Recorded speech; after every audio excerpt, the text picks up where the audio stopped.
weird things have been happening. People are hearing footsteps inside of the walls. That's what it sounds like. It's hard to explain, but it sounds as if someone is inside of the wall just walking around through the walls. The Frankies obviously didn't check inside the wall, but it's starting to freak some of them out. Whatever it is, it feels like Jodi brought it into the house with her, whatever these spirits are. And now she's sitting on the bathroom floor while the dad, Kevin Franke, is shoving a camera in her face, documenting this allegedly torturous situation, while Kevin's wife, Ruby, is sitting next to this middle-aged Jodi Hildebrandt holding her so that Jodi doesn't accidentally harm herself. This happens maybe once a day, maybe a few times a day. It's like another being just enters Jodi Hildebrandt's body and starts controlling her movements. And it's so easy to tell because immediately Jodi Hildebrandt's eyes get pinched closed and she starts breathing heavily. She looks like she's in pain. She looks perhaps even constipated. Today she's on the floor with her hands fisted into balls and she's slamming it down onto her chest.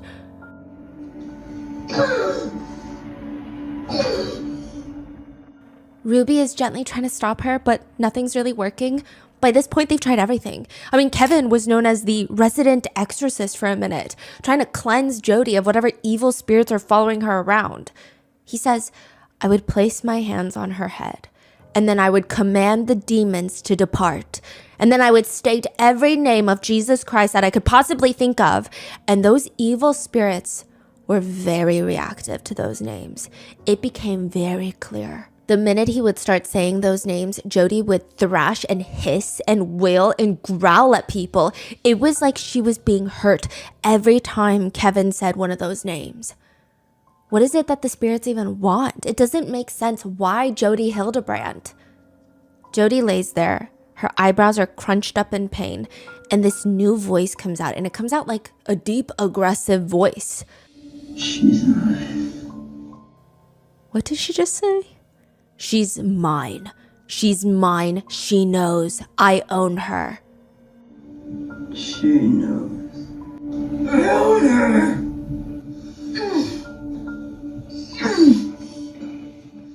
These are all recorded? Yeah.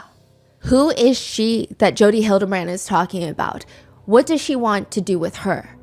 Perhaps she's talking about Ruby Franke. Maybe she wants Ruby Franke to be hers.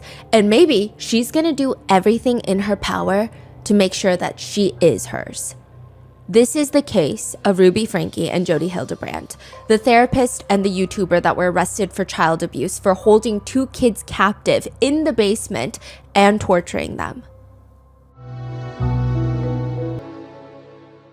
We would like to thank today's sponsors who have made it possible for Rotten Mango to directly support a survivor, Jodi Hildebrandt, who endured abuse at the hands of their aunt, Jodi Hildebrandt.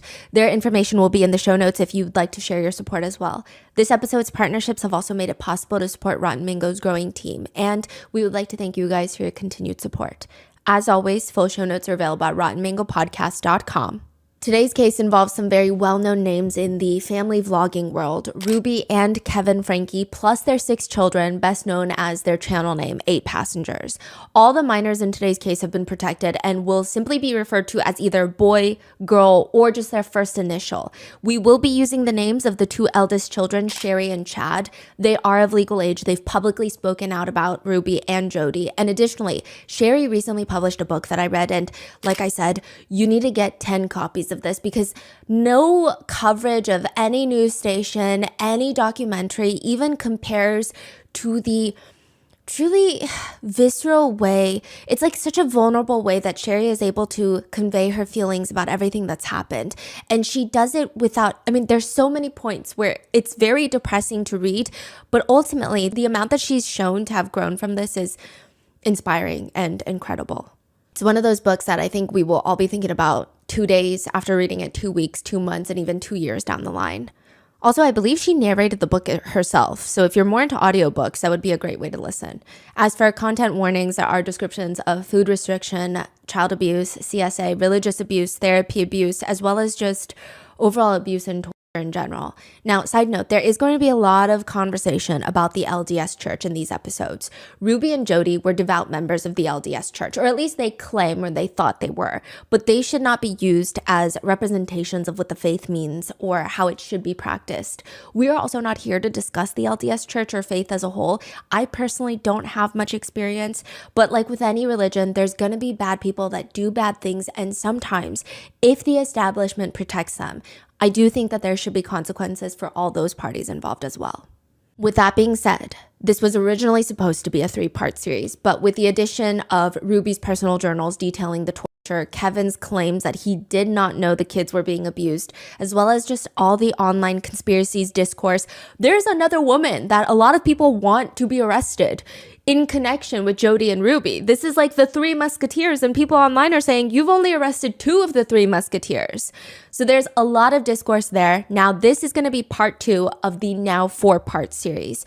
Please go watch part 1 if you haven't already, and that's in depth onto Ruby Franke's YouTube career, the channel 8 Passengers, how they go from making millions of dollars to just being canceled for suspected child neglect, and all of the video proof that Ruby Franke is a pretty horrible mom.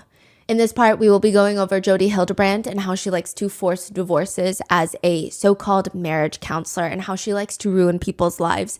In part 3, we go over the torture house that is her $5 million mansion in the middle of nowhere.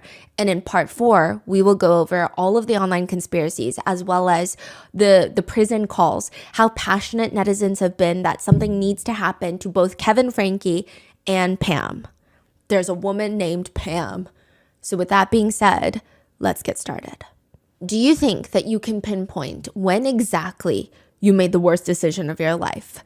Because marriage counseling is ruining Adam Paul Steed's entire life, including his marriage. Not even in the marriage counselor is biased and she keeps siding with my wife that a lot of husbands like to argue. It is so much worse than that. Marriage counseling will kickstart a chain of events that has Adam kicked out of college, hundreds of thousands of dollars in debt, hated by every single person he knows, and in jail. He's holding his little daughter in his arms when the officers arrive. This is a protective order. We're going to have to take your child. The little girl starts screaming, "Daddy, no, Daddy, no." And the authorities, they more or less just rip her from Adam's arms. He has no clue what the hell is happening right now. In exchange for his child being taken from him, Adam is now branded the most evil person in the entire campus of BYU in Utah. How old is Adam? He's in his early 20s. He's a college student. Okay, and the kid is? 1. Oh, wow. Yeah, now if you see him on campus, it's like seeing Satan himself just walking casually through the corridors. He's evil. You know, he's got like a 500-page honor code file in his name, which... Okay, side note, BYU is a religious institution. So while a lot of institutions, they have honor code offices, they're typically for policing the academic integrity of students. Whereas BYU, you could basically start a file for your roommate if you caught them watching thirst traps or if you catch them secretly drinking coffee, because BYU is sponsored by the LDS Church. The honor code includes behavioral standards established by the church, like caffeine intake. There's not a single drop of tea or coffee that you're going to find on the entire campus. Yeah. So what do you drink? Energy drink? No, you can't even drink energy drinks. They love soda. Yeah, that's why soda shops are a big thing in Utah. Like sugar? Just sugar Yeah, highs? just straight sugar, I think. Yeah. Okay. Now, Adam's file is now 500 pages long.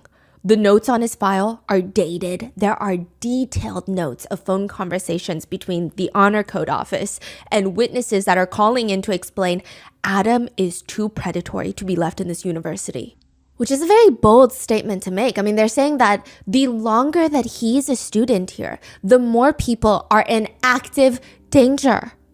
Adam and his wife, let's call her Mary, that's not her real name. She's also a student at the university. The two of them, they have a 1-year-old daughter and another baby on the way. And Mary is actually the one that starts the honor code file in her husband's name, Adam. She walks in one day and she reports that Adam, her husband, is delusional. He is controlling. He has violent tendencies. She tells the honor code office that she's concerned about her husband taking baths with their young daughter. She says it's because he's a victim of sexual abuse when he was a kid. He does not have a healthy understanding of boundaries. Again, this is what she's saying. And one time, he asked that I take the baby out of the tub. They're taking a bath together. I take the baby out of the tub, and he was trying to hide his erection. That's what Mary is claiming.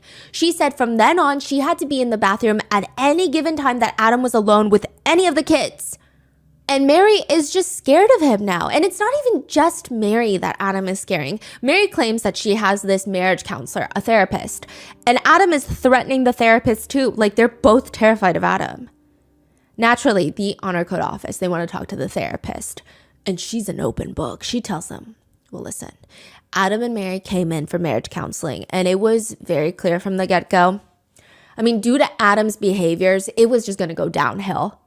The file reads, the therapist advised and explained that Mary wanted marriage help. At first, the story was a common theme of a wife struggling to understand her husband's problems with self-pleasure and porn consumption. However, the therapist quickly became alarmed because Mary had been convinced that by Adam, that whatever Adam was doing was not anything wrong, that this is just the way that men behave. The therapist states she believes Adam is manic, and with the encouragement of therapy, Mary has been trying to set boundaries and be more assertive with herself in the relationship, and Mary had, quote, began to waken up to what was acceptable behavior and how confused she had been and how off track Adam has been. The therapist is explaining to the honor code officer, Adam is masterful at keeping Mary in this constant state of confusion. The notes continue. The therapist explained that Mary felt too threatened to comprehend or connect with the seriousness of some situations. But once Mary started putting in boundaries, Adam did not like that. And that's putting it mildly. The therapist states he's psychologically unstable.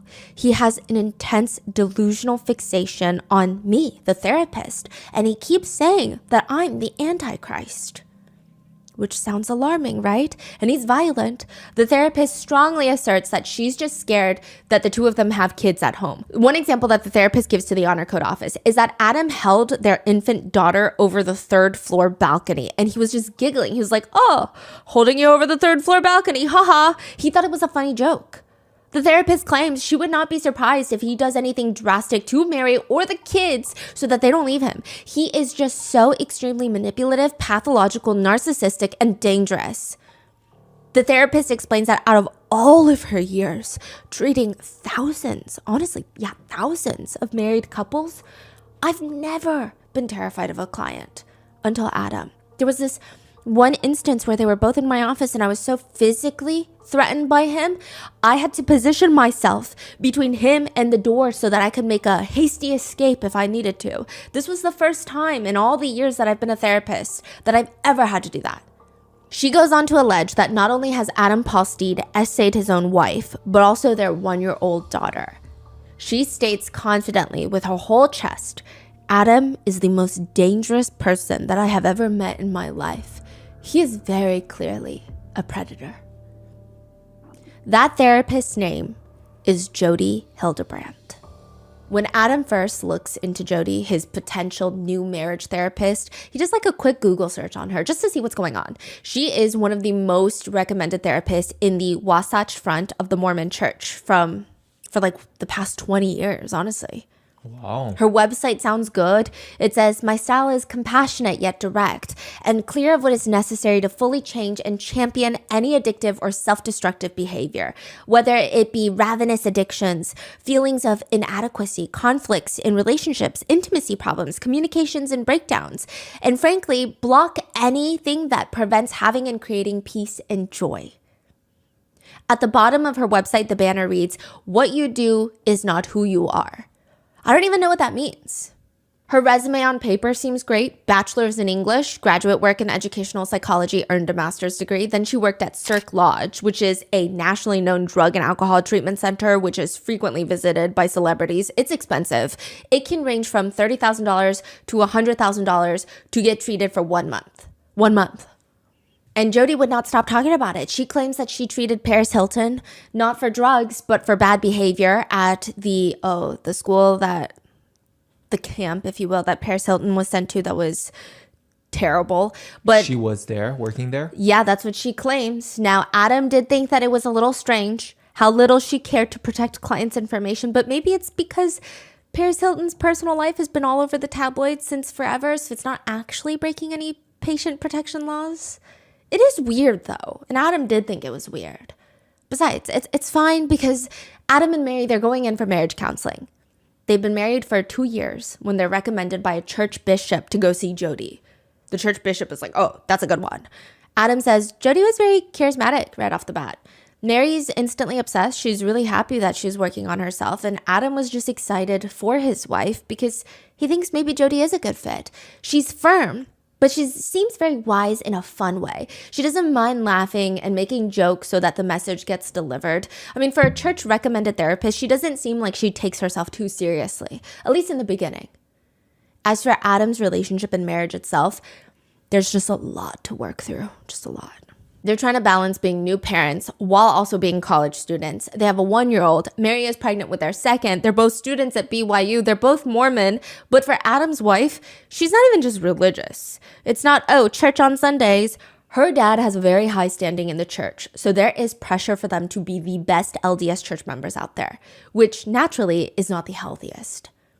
Adam says that whenever he Googled something, if he even saw for like 20 seconds, okay, maybe he Googled it. Maybe he Googled a naked woman's picture for 2 seconds. And if he looked at it for 2 seconds and he had a quick lustful thought about it, he would call his wife and apologize profusely. Like you would think that he met another woman at Motel 6.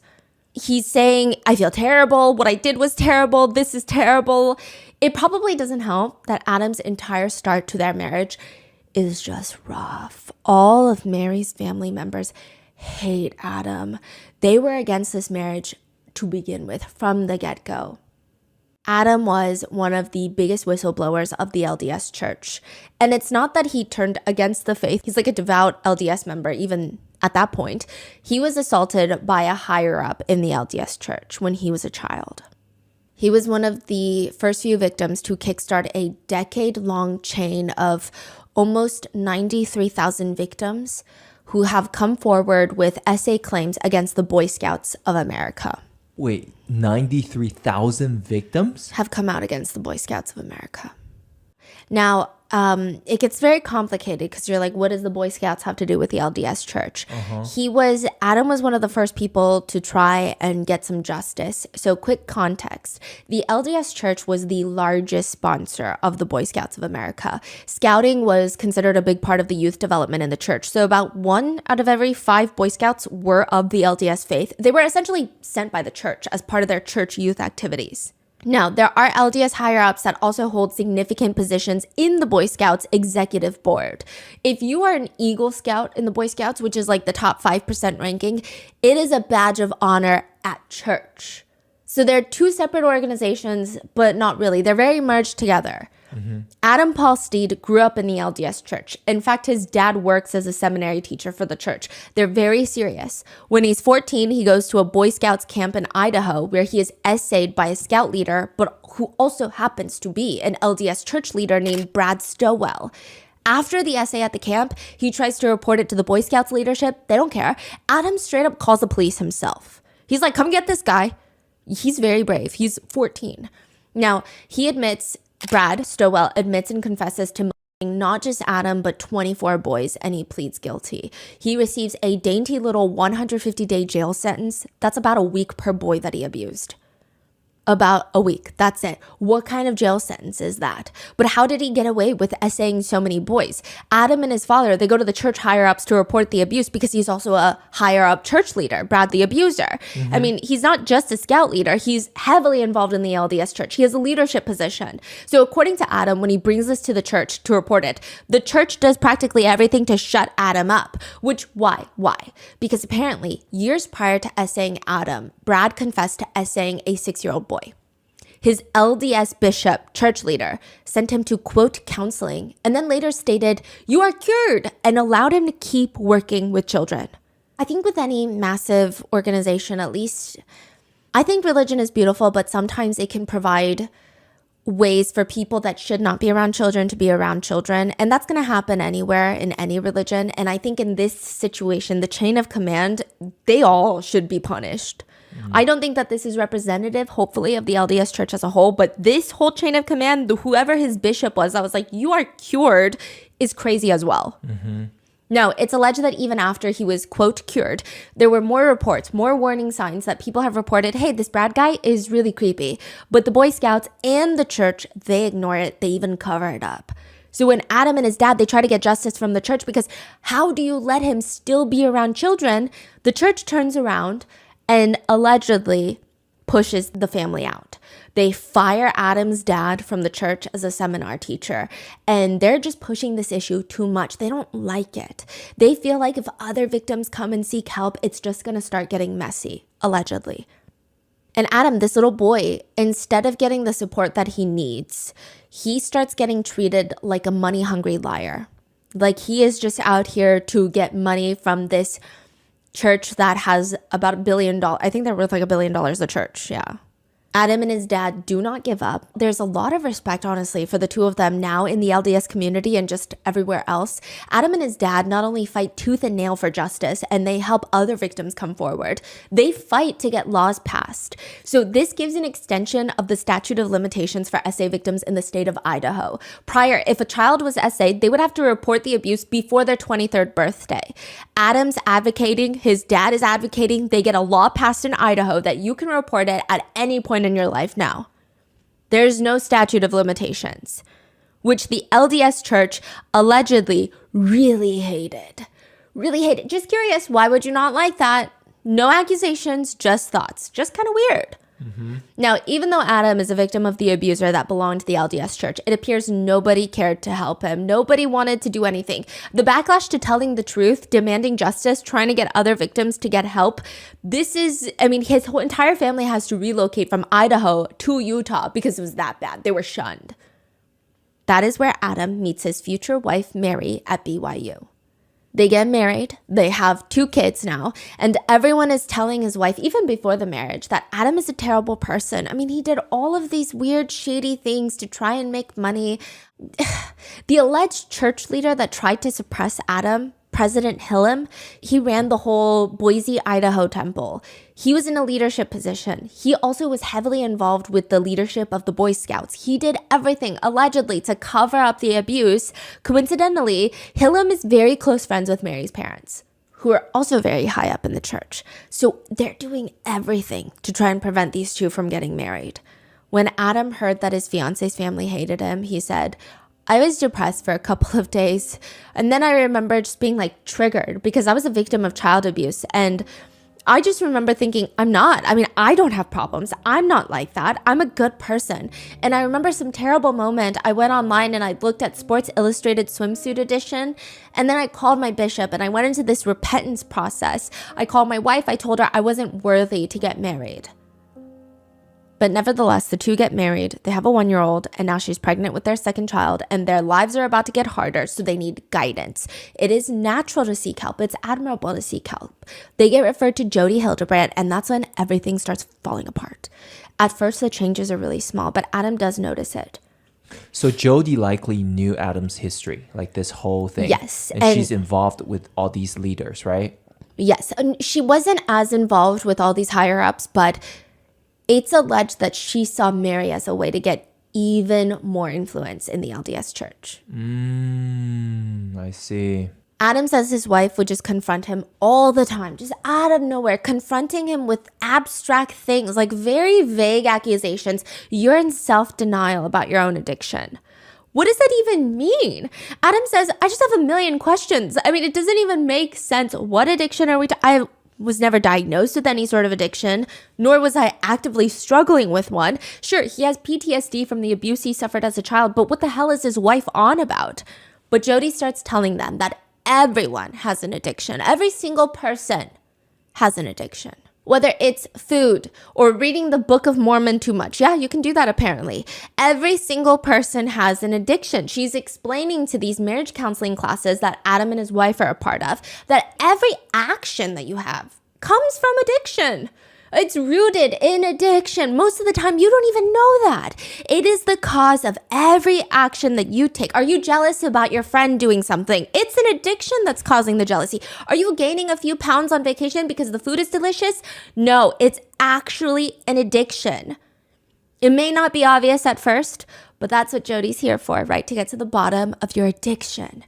For example, Jodi would teach if you have to spend time not thinking about something, like a picture of a naked person, the fact that you have to not think about that proves that you're an addict. In other words, all this resistance of white knuckling not to think about the magazine on the aisle of the grocery store, the fact that you have to not think about it means you're a sex addict.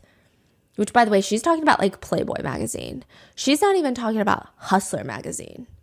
Another huge belief that Jodi teaches her married couples is, from the beginning, Jodi tells every single married couple, relationships have to die so that it can be reborn again. It's like a resurrection. How do you do that? Separation. It's the concept of only if your relationship dies, only then can it be reborn. It kind of makes sense. Adam says because of the worship of Christ and his resurrection in the LDS faith, in theory, this whole theory of relationships dying is almost too perfect. But Adam soon realizes, quote, if the relationship or marriage didn't die on its own, Jodi would kill the relationship in any sociopathic way alive. After a few weeks of being in a big group setting with a bunch of married couples and Jodi, now it's time to graduate to the next step, split the couples up. Husbands go off into the men's counseling group, wives go off into the women's counseling group, and that's where things just start going off the rails, bonkers. Adam is placed in a group setting with other husbands. Jodi is leading it. These other husbands, week after week, are just confessing in the man's group. They're just confessing to the most heinous predatory crimes. They're confessing to having thoughts about SA, child abuse, incest. Adam is traumatized. He's a victim of CSA. He does not feel safe in this group, but Jodi does not care. She tells him, actually, you're on the same level as these people. He's like, no, I'm not. I don't have predatory thoughts. These people are predators because they're confessing to these predatory thoughts. I'm a victim of CSA. I feel triggered when I'm in this group. She's like, no, you're in denial. You're just as bad. I'm going to help you see the truth. This escalates until 3 weeks after giving birth. Adam's wife is understandably in a very sensitive state. She's vulnerable. Adam says Jodi starts digging her claws just deeper. She starts helping Adam's wife identify how she's the victim. Mary was likely very confused. Like, what do you mean I'm the victim? It's the, oh, sweetie, you just don't know it yet. That's what Jodi's saying. Jodi would tell Mary that she had been conditioned by Adam to believe that a husband who looks at a naked picture here and there is normal. It's not normal. It's basically the same level as cheating or domestic violence, if not worse. So of course you cannot trust him around your kids. She's trying to tell Mary it's the same as if Adam killed someone, you know? Would you forgive him and just hope that he doesn't kill someone else? Or maybe doesn't kill you or your baby? Adam is so taken aback to be treated like a predator. I mean, he had to uproot his whole life after being victimized as a child, and he's still trying to work through the trauma, and his own wife is treating him like a perpetrator. Mary eventually tells Adam, it's your sex addiction, you just don't see it. Side note, Adam has only seen about 2 hours of porn in his entire life, but his wife is acting like he is an addict of these videos. Mary tells Adam that he was never a victim of child SA. The wife is telling him? That never happened to you. You're in denial because you have an addiction. You made up that story because you have an addiction. By this point, Adam is trying to convince his wife, that's crazy. Like, that's crazy. I'm not an addict, especially not for sex. And she knows that he would never lie about what happened to him. So in this desperate attempt to try and save his marriage, Adam agrees to his wife's conditions on how to save their relationship, which is they need to break the relationship so it can be resurrected, remember? Jodi instructs them that they cannot talk to each other. They can only talk to each other in a group setting, and they need to break the relationship in order to rebuild it. Adam suggests getting a second opinion because what kind of crazy therapist even suggests that as a marriage therapist? But Jodi tells him, see, that's your addiction speaking. The addiction knows that you are solving your addiction by coming to me. Of course, the addiction doesn't want you to keep going to me. Addiction is a parasite and it wants to keep being fed. Mary rejects his idea. She's like, no, I'm going with Jodi. Now, again, this is just from Adam's perspective. Mary has not said her side of the story, but it seems like there are, I mean, he's got files of evidence. He was on a big podcast called Mormon Stories, where they've been really covering the Jodi Hildebrandt, Ruby Franke case. That 5-hour-long interview with Mormon Stories with Adam has been taken down due to a court order. So it's a Why? little How so? What's going on? there are speculations that Mary did not like being spoken about. But Mormon stories, when Adam went on there, he gave every single file that he had. Police reports, the 500-page honor code office file.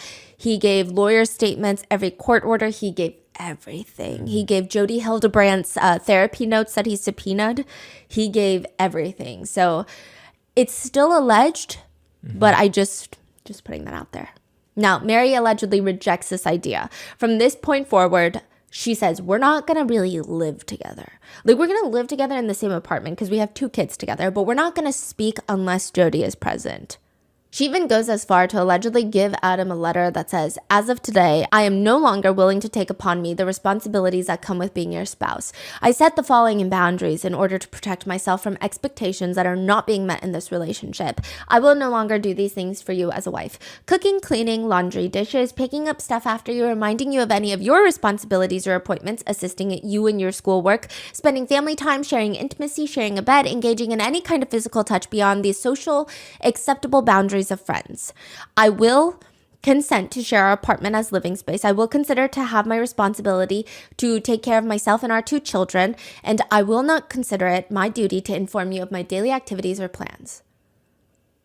They have no physical, emotional, mental, or even verbal contact for weeks. And then one day, out of the blue, allegedly, Mary, the wife, asks Adam to give their baby a bath. So he goes, gives the baby a bath, and he says, quote, she totally walks into the bathroom in her lingerie. Like, I just remember thinking, oh my God, she's finally listened to me. We're going to get back to our normal life and stuff. And she starts teasing me and acting like she was going to hop in the tub with me. And I'm holding our baby, our 1-year-old. And I was like, hey, you got to get the baby out of the tub. And I'm laughing, thinking it's funny. She leaves with the baby. She comes back into the bathroom, looks at me. She looks at my private parts. And then she looks at me in disgust and just turns her back and walks away. That is wild. What is going on? That is the alleged honor code reporting of he had an erection in the bathtub. But even if it's true, then this whole thing is like a setup. It's entrapment. But even why is that even necessary to, I don't know. It's weird. This bathroom incident, the motives behind it become even clearer later. But Mary, his wife, is turning into a little soldier for Jodi, is what it appears to be. Adam doesn't even recognize her anymore. For example, Adam and his wife had this trip planned to go to Yellowstone. They're bringing some friends there, one couple from Brazil. They just had a baby, the couple from Brazil, and they don't have much money because they're exchange students on top of all of this. So Adam really wants to do something special for the Brazilian couple. And he's like, we're going to go on this trip and I'm going to help you guys pay for it. Like, I will pay for all the food on the trip. It's a big moment for Adam to be able to finally do something like this and to, I don't know, do something special for his friends. But when they get to Yellowstone, Adam promised his wife that they were going to stay within an entire budget for the entire trip. Now, I believe most of the money that they were spending was Adam's. He did get settlement money from the Boy Scouts of America, but it wasn't a lot. It's not like he's rolling in it. And he also does not spend lavishly. At this point, he's hundreds of thousands of dollars in debt because of Jodi. At this point? So at this point today. Oh, today. Yes. Okay. But at this point, when they're in Yellowstone, he has a little bit of money and he doesn't spend it lavishly. And this is one of the times that he just wants to spend money on his friends. Like, this is a good reason to spend money. They realize when they get to Yellowstone that all the food prices are astronomical there because it's a tourist zone. Everyone is hiking up the prices of all the food. Adam says it's fine. But Mary starts freaking out, telling him that he is violating the boundaries of their relationship because he wants to feed his friends. He says, I remember driving like 4 hours around Yellowstone trying to find a grocery store that was cheap enough so that we could feed my friends and her baby was crying. And finally, I got so upset. I said, I can't listen. I have to do this. And my wife was screaming at me.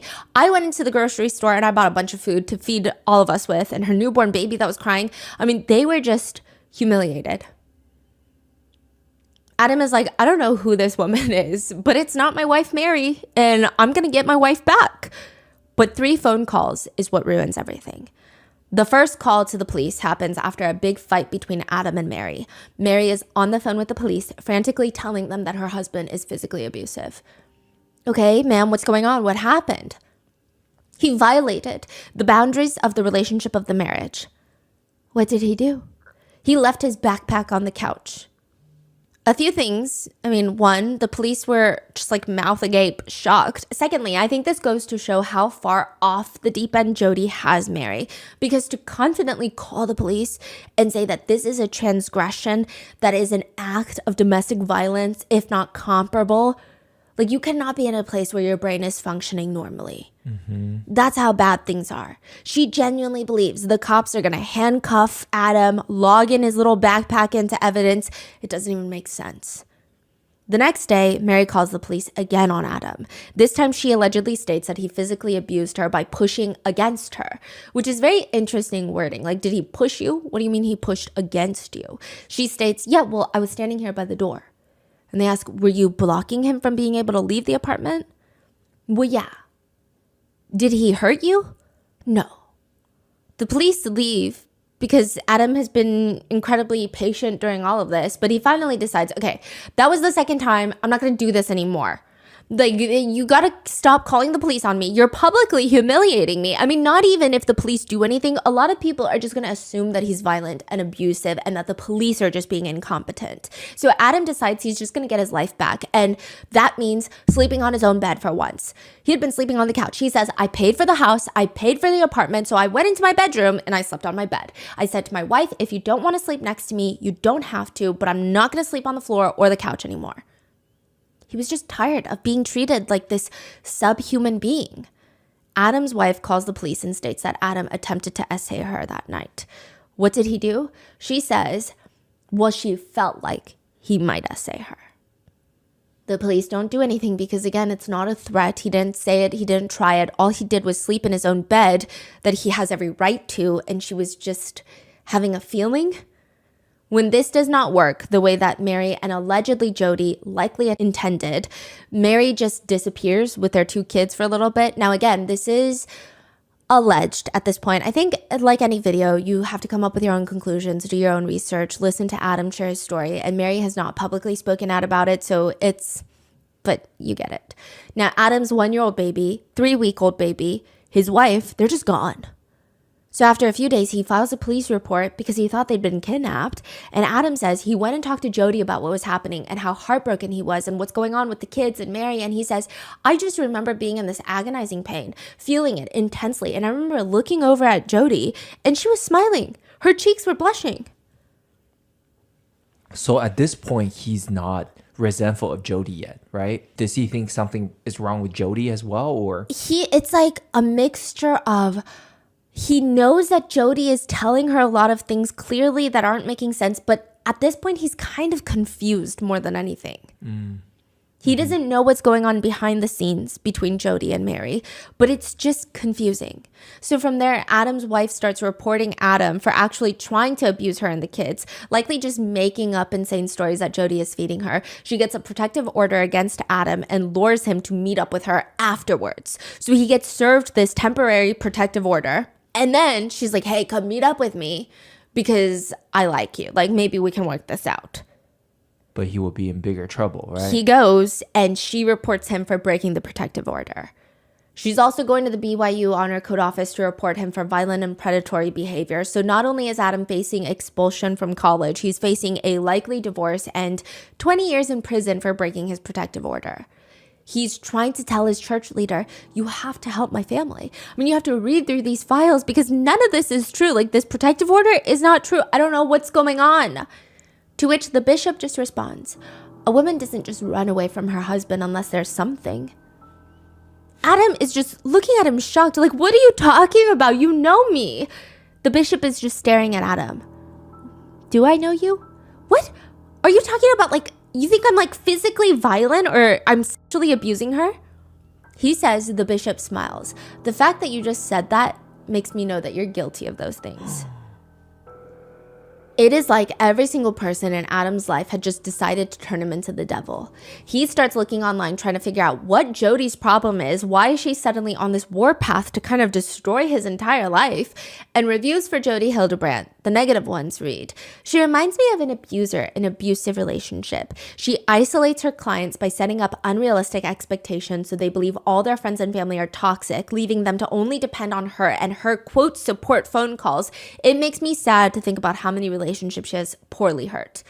Another, "She's not worthy to be trusted with your marriage or relationships. My wife went to her counseling and classes, and the main result was that Miss Hildebrandt brainwashed my wife that I had an addiction when I did not. My wife was so certain that I was hiding something as a result of this woman's lies that we had to go to an honest counselor to help dispel the dishonesty that Jodi Hildebrandt had told my wife. Do not go to this woman.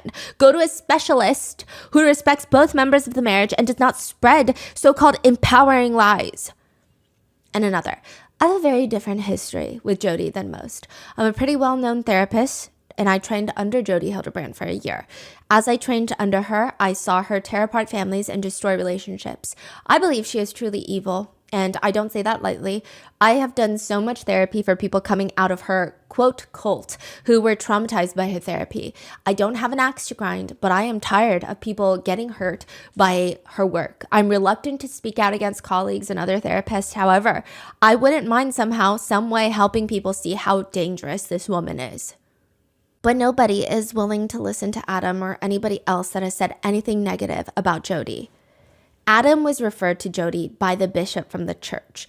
Jodi works as a therapist for this massive company called Lifestar, which, side note, the bishop, the church bishop that recommends Adam to Jodi, the bishop's brother owns that chapter of Lifestar, which is already a massive conflict of interest. It just adds to all the foul characters in this case. Because the sick part is, Adam gets money from the settlement from his abuse case for things like therapy, and the bishop knows that, and it's like he's thinking, well, why not give that money to my brother by going to his business where they employ a bunch of therapists? And it's not cheap or affordable. It's like $500 a week per person. And that's not even individualized therapy. That's to join a men's group with a bunch of other husbands. And then you have personal sessions that you have to pay for. That's 1 to 2 additional sessions per week. Between Adam and his wife, Mary, I mean, they're spending thousands of dollars per month to work with Jodi. Lifestar itself has its own controversies. It's known for being a network of LDS therapists, and some have said, if you go to Lifestar and you've ever seen like a naked body depicted on any sort of media, God forbid that you've ever watched explicit videos, you're an addict and you're going to need to enter a lengthy 12-step program.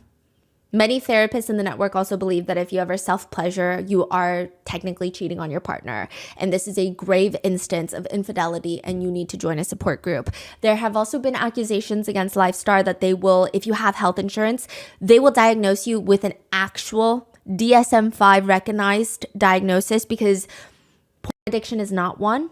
I know that a lot of people do struggle with it, but porn addiction is technically not one.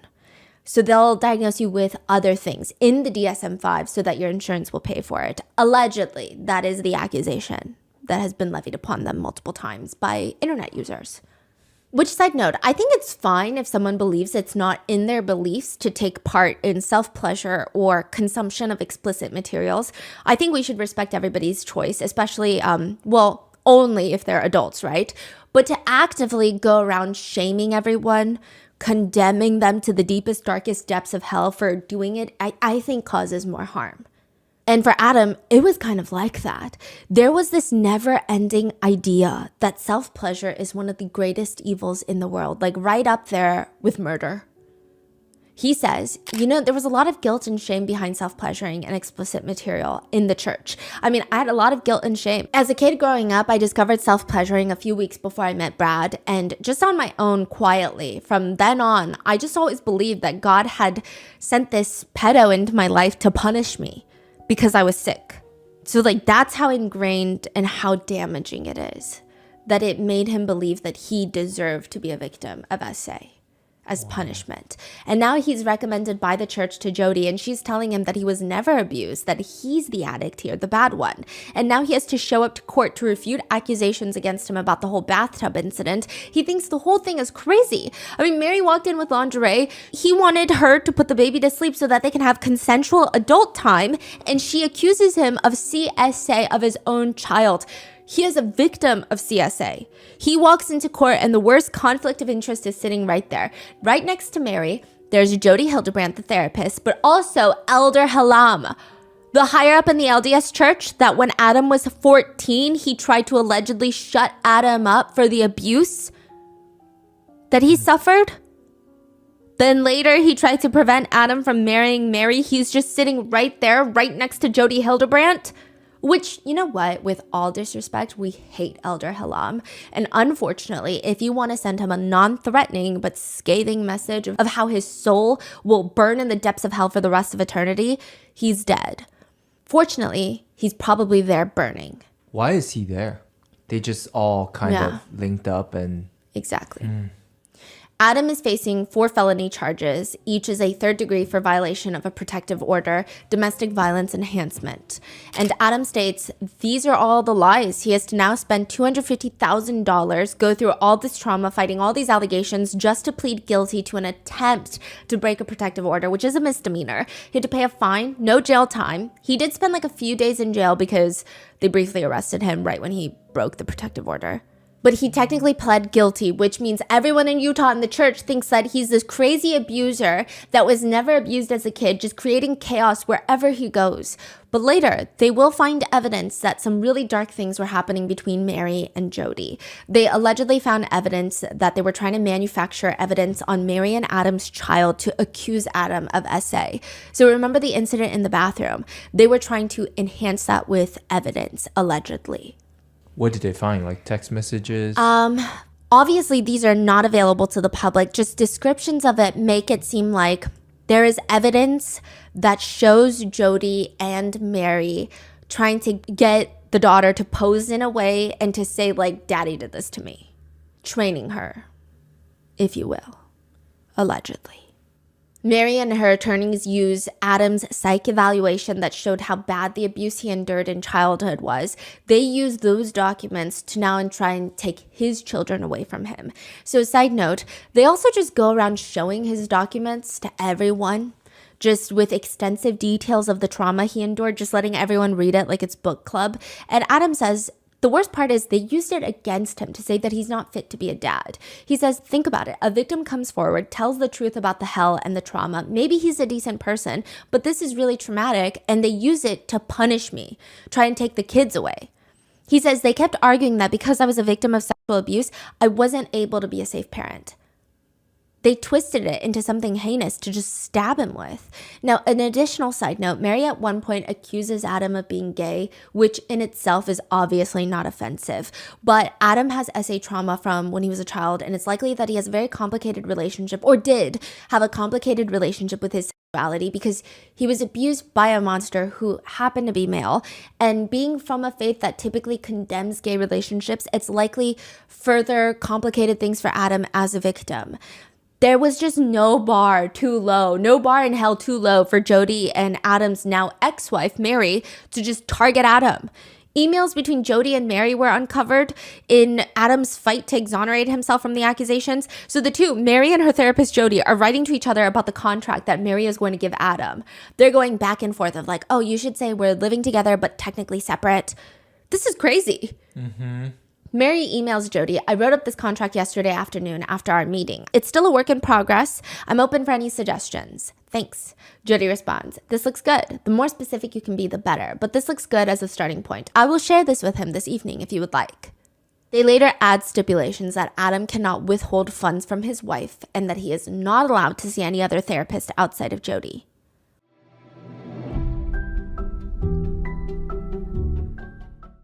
A squirrel might seem like an unlikely financial role model, but consider this. They bury thousands of nuts and seeds every single year, and the ones that are forgotten about, they grow into these huge trees that produce more seeds.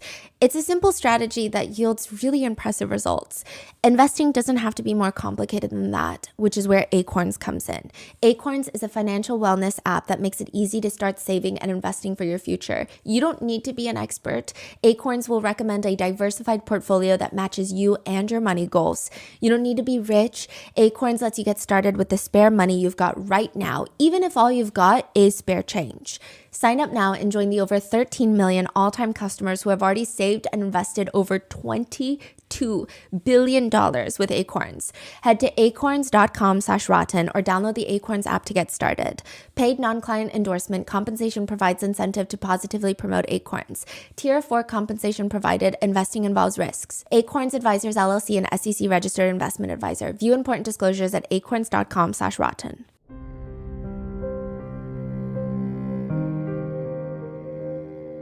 Now, side note, since we're here, fuck the honor code at BYU. I'm not sorry.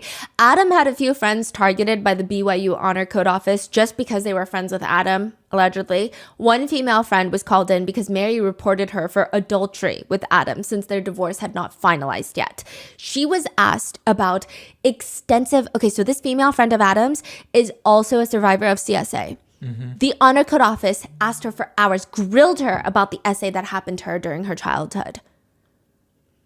We don't even know how they knew about it. She never told the honor code office that, so maybe they got church records, church files about it, which is crazy. She was interrogated over her past trauma. Then she was accused of having an adulterous affair with Adam, to which she adamantly denied. But they called in Mary, Adam's wife, and she confirms, no, I know they're adulterers, okay? They're having an affair. To which point, the honor code office is trying to ask, do you know what adultery is, right? It's been... people do it, they're having physical relationships. Mary just responds, oh, well, then maybe they didn't have an affair. Maybe it was just spiritual and emotional. The next friend targeted by the honor code office is Seth, one of Adam's best friends. Now, by this point, it feels like anyone who is friendly with Adam is going to suffer too. Truly, to try and alienate him is what I think. Adam was sharing custody over the kids. Not legally, but I think it was more so agreed upon. And Seth came with him to see Mary. Mary grabs, allegedly, a giant shell the size of a cinder block and throws it at Adam. He quickly dodges because he's holding their baby in his arms, and Seth wrote a statement about it to the honor code office saying, hey, you know how everyone is reporting Adam? Well, guess what? Mary just tried to kill him. Maybe not that dramatically, but you get the point. They turn around and the honor code starts questioning him if he's a sex addict. Also, Seth is a chef. He cooks with wine sometimes, as one does. They accused him of hiding an alcohol problem and being addicted to sex.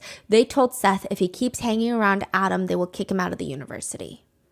They go after 5 of Adam's friends for, again, the sole reason that Adam is around them. And also, at one point, the BYU police sent by the honor code office came and interrogated Adam for about 2 hours, asking incredibly intense questions about the abuse he suffered when he was 14. What does that have to do with anything? But it was traumatizing. He said, I felt so filthy and gross after that. It seems like the honor code office did not realize that Adam could subpoena their records, which he does. Adam says he will never forget the day that he was accused of essay of his own child. He says, how I couldn't even breathe. I had a panic attack in the parking lot afterwards. So there's a clear conflict of interest everywhere here. He subpoenas the BYU honor code files on him, which Jodi clearly breaks patient confidentiality by talking to them about Adam. But not only that, she has nothing to back up any accusations, suspicions, or statements that she has uttered about Adam. He subpoenas her therapy case notes and the case notes about Adam, whom Jodi Hildebrandt has reported for being this sexual predator, one of the most dangerous people that she's ever met, that he's R-wording not only his wife, but his 1-year-old daughter. He's so sick and twisted and so great at manipulation that he is an active danger to the public. You would think Jodi has 2 novel-length spiral notebooks on him detailing his sick perversions, but when he gets her notes, it's this long. It's 1 page, not even. Adam is in here for marriage counseling, has some issues that he wants to work on, aka staring 20 seconds too long at a picture of an unclothed woman on the internet. That's about it. So these are being used in court. Yeah, because he's like, I mean, this is not a good therapist. Like this is crazy. She's levying all these accusations against me, and these are her notes on me. Like, I've told her nothing. She wasn't even Adam's personal therapist. He was part of group sessions, but he never really sat with her one-on-one. Wow. So he's like, suddenly you're just coming out accusing me of like the world's most heinous crimes out of the gate for no reason at all. There are also logs of emails between Jodi and Mary where they collude on how to take Adam down, allegedly. There are emails of Jodi coaching Mary on how to talk to authorities to make Adam look worse. It's not even just like, say this, but she's all present things as an inquiry, not in anger.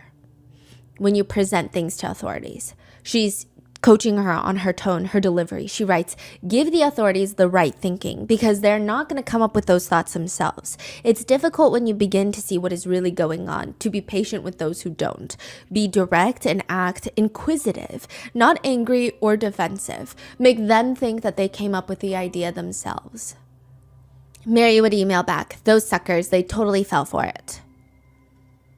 Ultimately, Adam would not get custody of his kids, although he's in their lives now. Netizens theorize it's mainly because Mary and Jodi are no longer in each other's lives, and Mary allegedly wants to focus on dating rather than her kids.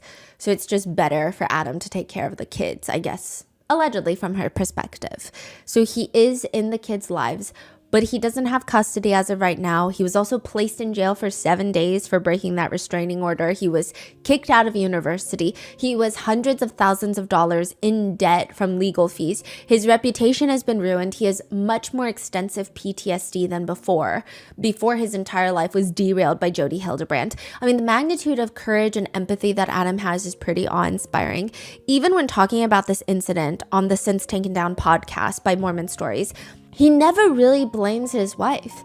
He expresses a lot of pain and betrayal from her, but he actually shows a lot of understanding for her. He believes that Jodi told his wife about all these unhinged, deviant crimes that Adam was allegedly committing, which he wasn't, which Adam has denied all of them to his wife, but she just thought he was lying. Adam says Jodi would just have everybody just chopping off all the arms of support in their life until there was no one left to support you except for Jodi Hildebrandt. Adam says Jodi Hildebrandt is like Ted Bundy. She is completely pathological, and that lady is going straight to hell. He's not suing Jodi or going after her? No, he hopefully he will, but he thought about going after BYU. Mm-hmm. They admitted him back into the school, but he didn't have time or money to hire babysitters or time for anything at that point. He was also too traumatized to go back to BYU. He thought about suing BYU. He asked, how would the settlement be paid? He asked an attorney? He asked the assistant dean of BYU, I believe. Mm-hmm. And she said it would be paid using tithes, which is offerings from the church. And those are supposed to be used to help people that need it. And he said then he didn't want to sue. So he says Jodi is going straight to hell. And there's a road to hell, actually. It's called Hellhole Pass Road. Yeah, Hellhole Pass Road. That's the road name. It's dry. It's hot. It's like hell. The road runs through the Beaver Dam Mountains on both sides of the road. You just see mountains, dry, red rock mountains, and desert scrub bushes. The road is gravel. It's completely uneven, and there's usually not a lot of cars going up and down the road. I mean, one does not choose to drive up and down Hellhole Road for fun. Except for Jodi Hildebrandt. She likes to bring her niece to Hellhole Pass Road, her 14-year-old niece, and make them run up and down. Run up and down the road until I tell you to stop. I don't care that it's 100 degrees in Utah. You have no shade, no water. Just run. Run for your sins or you'll go to hell. Licensed therapist Jodi Hildebrandt has taken on the courageous task of helping her 14-year-old niece, Jessie, who goes by they, them pronouns, by the way. This is before Adam Paul Steed. They were also interviewed by Mormon Stories. How old is... Jodi at the time? She was much younger. Not Jodi, the niece. They were 14 when they first got taken in by Jodi. What about today? Today they're probably... Fully adults, yes, right? Yes. Okay. Now, Jodi is itching for a big project, and Jesse is her biggest one yet. Jesse is probably one of the biggest sinners that Jodi has ever laid eyes on. What is the grave sin that they committed? Being too Mormon. Jesse, now adult, tells Mormon Stories podcast during an interview. I've always been a very curious person, and always, I think, very challenging in that way. So both of their parents are super religious in the LDS faith and obviously very well connected. Jodi is Jodi Hildebrandt's aunt. Jesse's father is Jodi's brother, who also happens to be an attorney. So Jesse's father is Jodi Hildebrandt's brother, and Jesse's father is an attorney. They say that they had a very typical, strict, conservative, LDS faith-filled upbringing. They say, this is talking about Jesse's mom. My mom is very docile, sweet, obedient, very efficient housewife. I mean, everything was always very clean and very organized and very efficient. I think I was kind of a wrecking ball to them, always asking why about everything. No answer was good enough, and it wasn't coming from a place of disrespect. It was genuinely, I didn't understand, and I was very curious about things. In Jesse's mind, this is true. The LDS faith is true. The Book of Mormon is true. Their entire family are devout LDS church members. Their logic is true. And they're thinking, I just need to find all of the supporting evidence to back it up now. I know a few people like that as well. Like, they grew up in super religious, you can't watch Marvel movies because they're not rooted in faith. And there are just certain people that grow up like that but still want to know, but why? It's not that they're trying to be mean. It's not that they're like, I don't believe in this. It's just they want to know why for everything. I feel like you're kind of like that. You always ask why for a lot of things. Yeah. And it's not that they're challenging anything. Their brain just functions in a way where they want to know the reasoning behind every single thing that's done. Every tradition, there must be a reason for it. So Jesse says, asking questions, especially maybe higher, esoteric, unanswerable questions or questions that point out skeletons. Why weren't Black people allowed to have priesthood? Why weren't they allowed to be at the church for the longest time? What about sexism? What about race? Those types of questions you don't ask. You don't talk about it. So this podcast also, are they dedicated to Mormon Stories? I believe the host, I don't think they're ex-Mormons. I think they've been excommunicated, but still hold a degree of faith. I think that they just don't like the established religious aspect. So they interview a lot of ex-Mormons or current Mormons and talk about their experience with maybe things that have been happening in the church that you're not technically supposed to talk about. I see. Yeah, they're a great resource, I think. Now, it's not like Jesse is challenging their parents for the sake of trying to prove them wrong or rebelling against the religion in a snarky teenager kind of way. Jesse says, by the time I was 16, I had read the Book of Mormon 6 times. I believed it. So in my head, this is true. My logic was just backwards. I started with the belief, or I was like, okay, this is true, so I will find the evidence to support it instead of following the evidence to the eventual truth. But also, I was a total nerd. And then, the ADHD, they say that they have ADHD and they say this was a hyperfixation. And then the layer of wanting familial acceptance, it's very powerful. I was emotional. I was strong-willed. I questioned everything. And neither one of my parents, I think, knew what to do with that. They were not prepared because of the culture of the church. Jesse also likes to experiment with their clothes and makeup, which makes everyone in their family freak out. Like, as if they had just brought home a 2-headed seal and said, this is my new best friend. Yeah, Jesse gets ambushed at a family gathering. They're all gathered at Jesse's grandparents' home. So this is Jodi's parents' home. And Jodi happens to be there because Jodi is Jesse's aunt. This is Jesse's father's home. When everyone leaves, including Jesse's parents, Jesse didn't even know that their parents had left. Jesse was down in the basement. They just left them, yeah. It's just Jodi and their grandparents. It was Jodi and my grandparents telling me that my family had left and I wasn't going with them and that my life was about to change pretty dramatically. I still remember that moment as just, it's completely galvanized itself onto my soul. It was, in movies when they do they zoom in and pull out at the same time, it was like that really wild kind of effect. That's how it felt. And everything changed in that moment. and they sit them down and explain that their life is going to change forever. Jesse will not be going home. Jesse will be going with Jodi, and Jodi is going to fix them. Because Jesse asked too many questions that they can't answer. Yes. And Jesse likes to wear strong eyeliner and not super feminine, modest clothing. And how do they fix Jesse? By making them sleep out on the balcony in the middle of winter. This is January in Utah. Nighttime temperatures are anywhere between 8 to 30 degrees. Sometimes it can be, in the rural areas, drop to 0 degrees.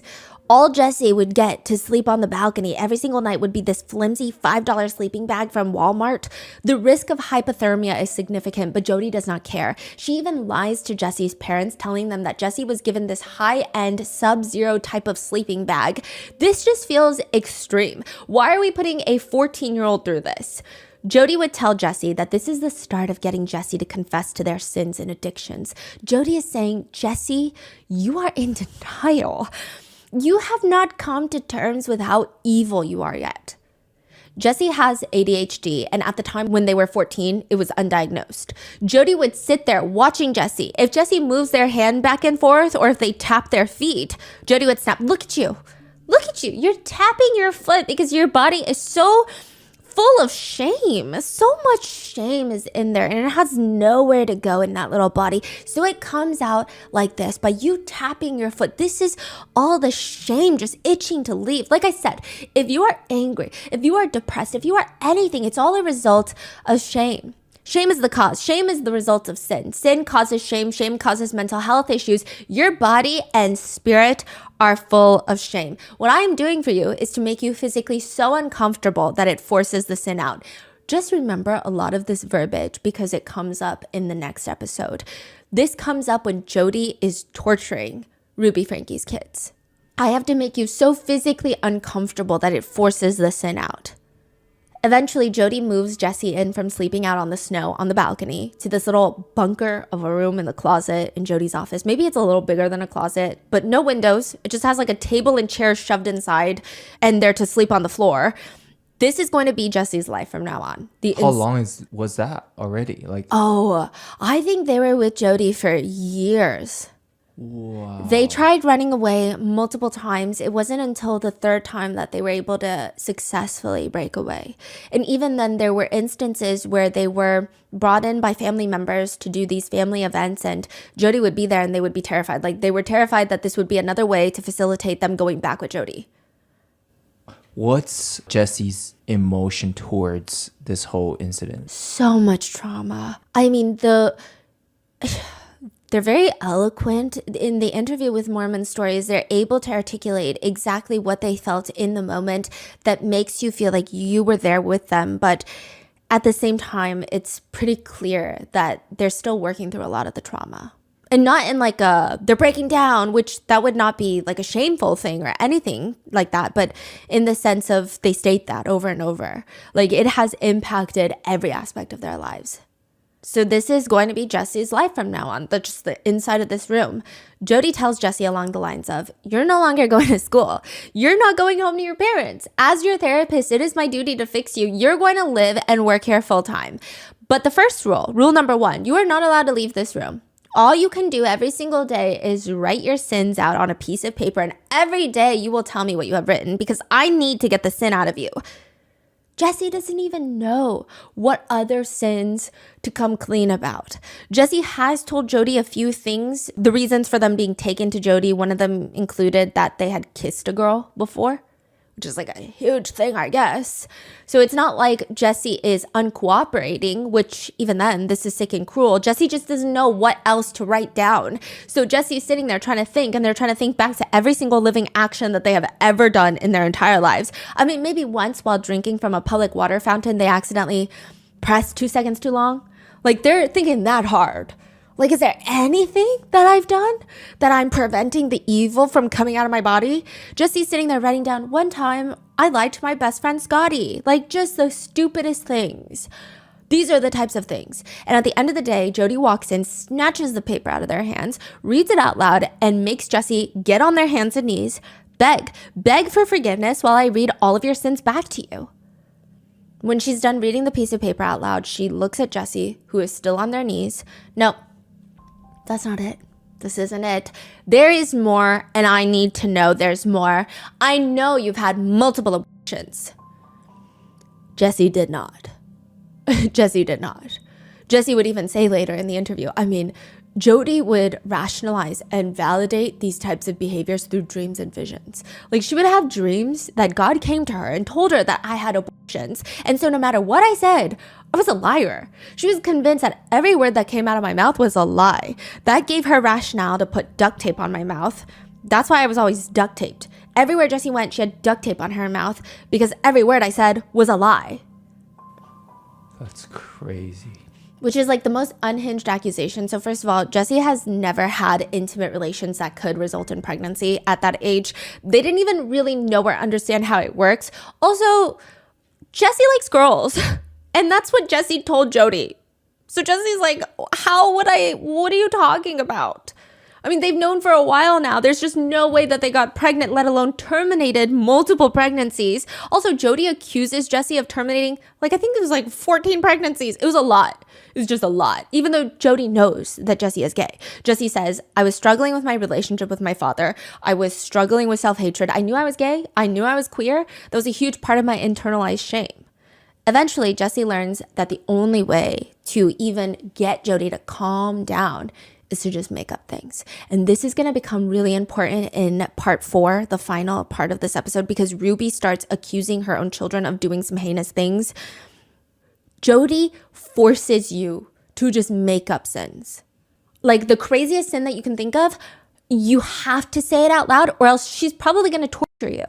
It's like no matter what they did, Jodi just wanted Jesse to be the devil. There was no way around it. You could not prove that Jesse was not the devil to Jodi. They say Jodi was convinced that I was a drug addict, that I was a sex addict. She was convinced that I had multiple terminations. She was convinced of so many beliefs.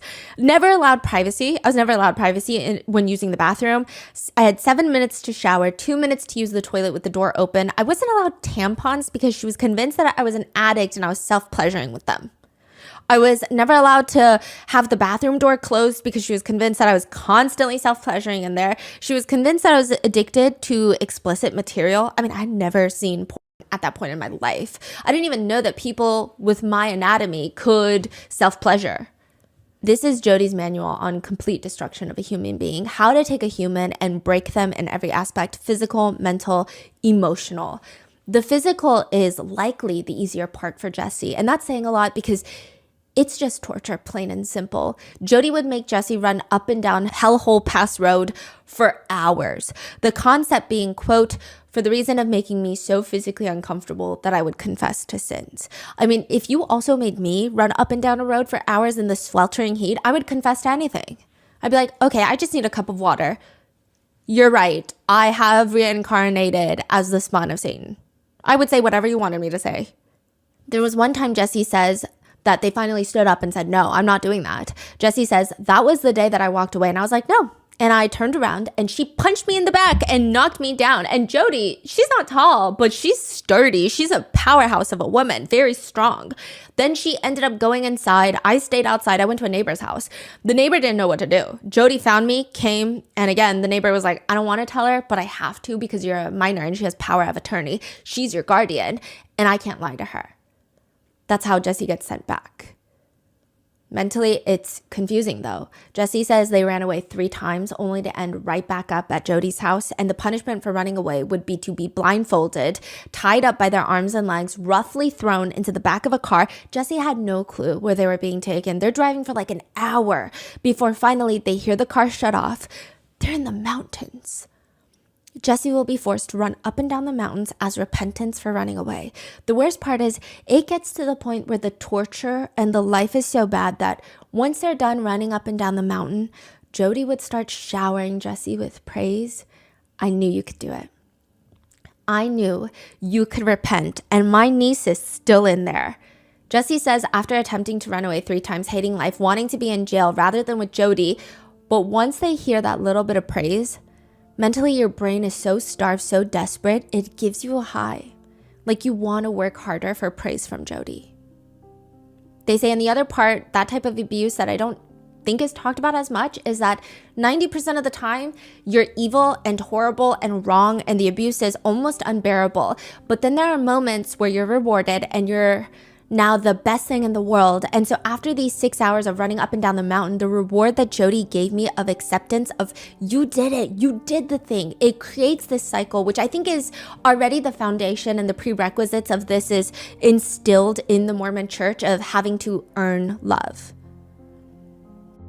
But that has affected my life forever, for the rest of my life, of if I try a little harder, if I do a little bit more, maybe they'll love me, maybe they'll accept me, maybe they'll whatever. In this case, it was really extreme, where the abuse was so extreme. But then if you would bear it, then you would get these moments of immense reward from her.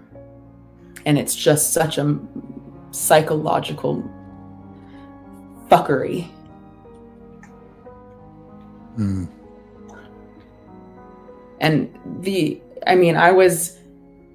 I was scared of myself. People were scared of me. My family, So it's like this very sick cycle of abuse. But emotionally, Jesse says they thought about jumping from the balcony to break their legs because they felt like that would be less painful than the torture. Even going to jail, if they're so bad, just call the police.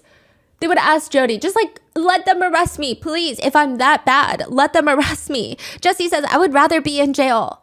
And the isolation was the worst part. Jodi would tell everyone that Jesse is a nightmare, a terrifying nightmare. Jodi told family members the reason that she has Jesse sleep out on the balcony is because, quote, I'm scared. I'm scared Jesse is going to murder me in my sleep. You don't know. She's going around saying, you don't know what I'm dealing with. I have to do this for my own protection. The worst part is Jesse believed it. They believed maybe she's right. Maybe I just don't see it because I'm young and I'm not connected to God, I guess. But like, why am I so evil? Why is everyone so scared of me? What about Jesse's parents? Believed it, that they're evil. Does Jesse have resentment towards the parents? Or? Yes, I believe right now Jesse is no longer in communication with their parents. I think even some of their siblings had reactions of like, get over yourself when Jesse spoke about the trauma that happened when they were with Jodi. Jesse says, again, I believed all of this. I trusted these people. I trusted the church. The isolation got really bad. It's like Jodi is just practicing on Jesse before she evolves into trying to throw Adam Paul Steed into prison to isolate him. Jesse constantly had duct tape on their mouth, and they were told, because you're a liar, every single word you say is a lie. You need to be physically reminded that everything you say is a lie. Sometimes Jodi would make them go to family functions with duct tape on their mouth, so people are seeing this. Jesse says, everyone around me, my cousins, my parents, everyone was terrified of me. I wasn't allowed to speak to anyone. I wasn't allowed to speak to my parents. Which, it's not even the fact that they had duct tape on their mouths and can't physically talk. It's the fact that nobody thought this was crazy. And I'm sure if you have duct tape on your mouth and your family members are acting scared of you, it almost makes you feel like some sort of animal. Yeah. It doesn't make you feel human anymore. It's so bizarre. It gets to the point where Jodi is convinced that Jesse is contagious, rubbing off evil onto everyone around them. If Jesse is in the kitchen, because Jodi is making them do something for her, if Jodi's kids, Jodi has 2 kids. Jodi's got 2 kids. Oh yeah, they're no longer on speaking terms with her. They're adults by the time that she gets arrested. But more on that later. But if they go into the room, these are Jesse's own cousins. Mm-hmm. If they want to use the kitchen, they would have to report to their mother that Jesse is in the kitchen, and then Jodi screams at Jesse to get the hell out of the kitchen, and Jesse would be forced to stand on the perimeter of the kitchen with duct tape on their mouth, just waiting for them to be done. Jodi would stare at them and say, see, no one loves you. You're a manipulator, and you destroy people's lives constantly. You destroyed your parents' lives. You're destroying your own life, and you're trying to destroy mine for trying to help you. Jodi would tell Jesse, no one actually cares about you, and you just manipulate them into caring. Nobody believed Jessie, not even their own parents. Jessie says, she destroyed my credibility. I mean, I was an angry teenager, and now she made me into this emotional, angry teenager that she had told people that I destroyed my family's life, that I destroyed my dad's life, and that every person I come in contact with, I destroy. So she sets up the premise, and then when I come forward and I try to tell people what's happening, what she's doing to me, she can be like, oh, see, Jessie's trying to destroy my life. That's what they do. It's all just... it adds up. So she's so good at protecting these loopholes and discrediting people. Eventually, Jessie manages to run away without getting caught. They go straight to the police station where they lie about their age and get taken to a shelter for those without homes. They say that was rough too, it was traumatizing, but it was still better than being with Jodi.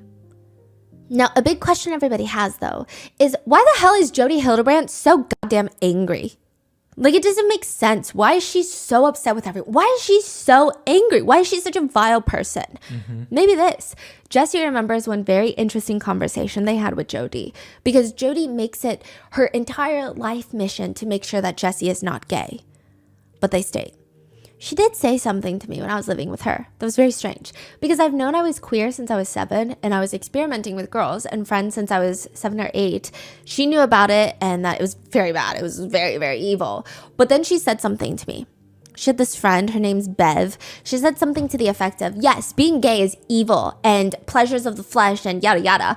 But if I were to have relationships with my friends, if we were to, it would be different because there's a deep emotional connection there, and that's different. We were sitting in someone's living room and she said this, and I was just like, what? Yeah, that's called being gay. Like, what do you think gay relationships are like? They have deep emotional connections. Jessie was taken back by Jodi's comment of saying that, oh, if I were to have a relation with another woman, it's fine. It's because we have this connection. Yes. And Jessie is like, that's literally called being gay. So Jessie believes that Jodi is gay as well. Yes.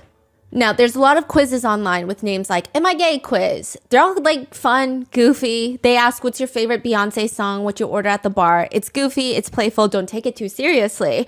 But to therapist Jodi Hildebrandt, it's not funny. It's not funny. This is not cute.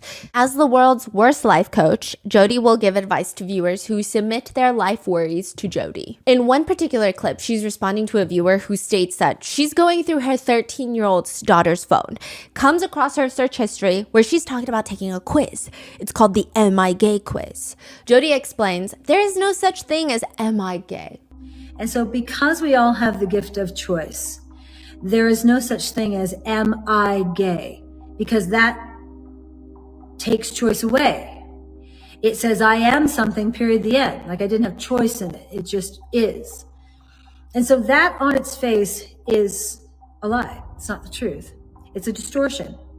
So here's the core principle that this mom needs to understand. So mom, the truth is that your daughter is a daughter of God, period, the end. She's not, I am bad, or I am fat, or I am unloved, or I am gay. All those things are lies, all of them.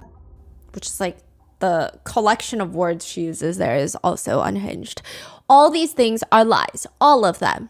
It's a choice. I know that people get crucified when you say that to the world, but that is the truth. Being gay is a choice. It's about protecting her. You are a mother. Your job is to protect your young. If there was a lion coming at your young, you would stand in between and you put the baby behind you and you would defend that child with everything you have. Well, that's what's coming at you. It is worse than a lion. It is here to snuff out the life of your child and kill her spiritually. What is? Being gay. So lesbians, you heard it here first. Your aura is stronger than a lion. Yeah, Jodi continues. I heard a song the other day called We'll Convert Your Children, We'll Convert Your Children. And it was a song about homosexuality and how they're coming for your children. It was the most evil thing I've heard. Which, side note, the entire song is tongue-in-cheek. They're singing about converting your children, that phrase, because it has always been, and still to this day, is used against the LGBTQ community. The only people that I've seen take that song seriously are both homophobic and dense up here. That's it. In another video, Jodi sarcastically says, LGBTQ. And I think there's an I now. Plus. Okay, it's another of these movements that are going on in our world that is divisive. I mean, I work with 3 people every day, and not every day, but probably once a week, somebody says a word like Cisgender was the last word I learned. I'm like, what in the heck is that? it's just a made up word that someone placed meaning on. Because of what happened with Adam Paul Steed, Jodi actually does get her therapy license suspended briefly. That's the only negative thing that comes out to what she's done to Adam, ruin his life completely, shatter and disassemble his entire family and re-traumatize him. She just gets her therapy license suspended on probation for like 18 months. So she starts this new life as a life coaching business. Everything gets more extreme in her beliefs. The coaching business is called Connections, and she preaches about living in truth. And it's a lot more extreme than when she was a therapist, because when you're in therapy, you are still governed by certain guidelines. But as a life coach, there's no governance. Oh, so she got suspended and now she's a life coach, which Yes, a counselor. she can do whatever the hell she wants now. Yeah. They call themselves mental fitness trainers. They say, like how you would need a fitness trainer for your body, your physical body, you need one for your mental state. And it's all about living in the truth with a capital T. Living in truth and not distortion means having impeccable honesty, rigorous personal responsibility, and humility. Which, I mean, those are like really vague words. I feel like you could apply that to anything. Yeah. Whereas living in distortion means you are addicted to something. That something could be as serious as drugs and alcohol, but it could also be hobbies, entertainment, receiving compliments. You could be addicted to that. You could be addicted to mirrors. You could be addicted to driving, going on drives. I don't know where that came from. You are also living in distortion when you know that you are not enough. Which, by the way, Jodi Hildebrandt has a memoir that she titled, You Are Not Enough. And everyone's like, I keep reading it as You Are Not Enough. Which, like, yes, Jodi, you are not. They also say that you are living in distortion when you are living in lust, which includes being sexually attracted to your own spouse. That's living in lust. So these principles get built upon through the years, and they actually do get worse as they develop. If Jodi was not against drugs, I would think that she developed her ideas while super high on some random couch and elbow deep into a Pringles can, because her ideas of truth and distortion, these cannot be sober thoughts. I'm like, this doesn't even make sense. We can only assume that the idea of formulating a coherent thought is too big of an obstacle course for Jodi because it doesn't make sense. The principles are, truth is always loving. Distortion is never loving. Control is never loving. So remember, if you really want to love someone, you'll reflect truth to them. If you love someone, you can be yourself around them and you don't have to tiptoe around what you're saying. When you love someone, you hold boundaries with them and your boundaries won't offend them. Anyone who is offended by a boundary is in distortion. Anyone who is offended by a boundary is someone who is being selfish and wants what they want. So with these principles of honest, responsible, and humble, you will have calmness, permission, peace, and a willingness to hold boundaries for you and your child. Who needs a lobotomy when you have Jodi Hildebrandt's great teachings? I think fortune cookies make more sense and are less vague than her so-called teachings. She would also hit couples with the, Jesus said, having the thought is the same as actually doing it. So if you think about your hot coworker, you actually did your hot coworker. One therapist who was training under Jodi says she was excellent in exploiting Mormon anxiety, being pure, being sinless, being perfect. But Connections was more than just therapy. It was a whole community that she created, a whole platform of people drinking her Kool-Aid. It was like a church within a church, and Jodi was the prophet.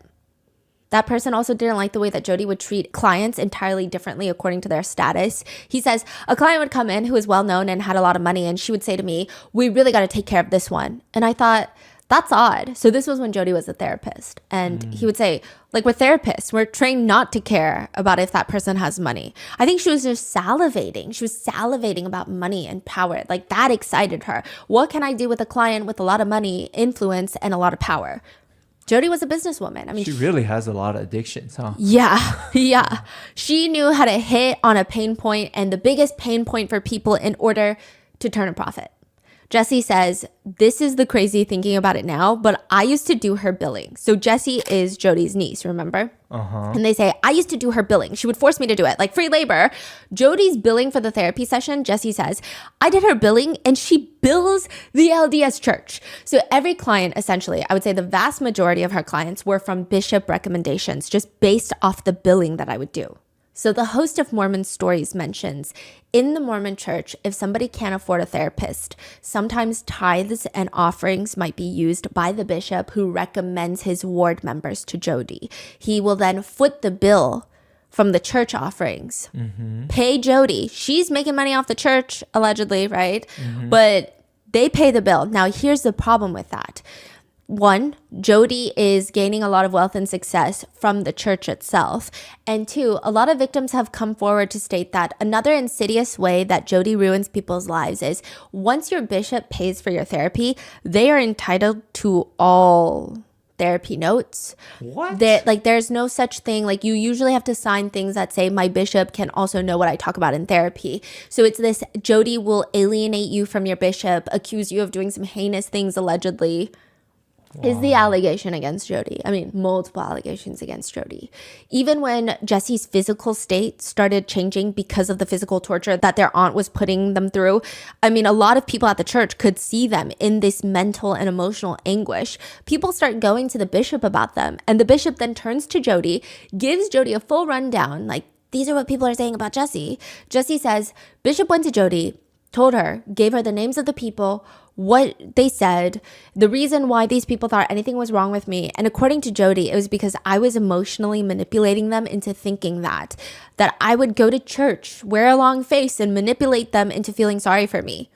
Jodi would facilitate meetings with the bishop and with Jessie to tell them, no, tell them, Jessie, nothing is wrong, right? Jodi's great.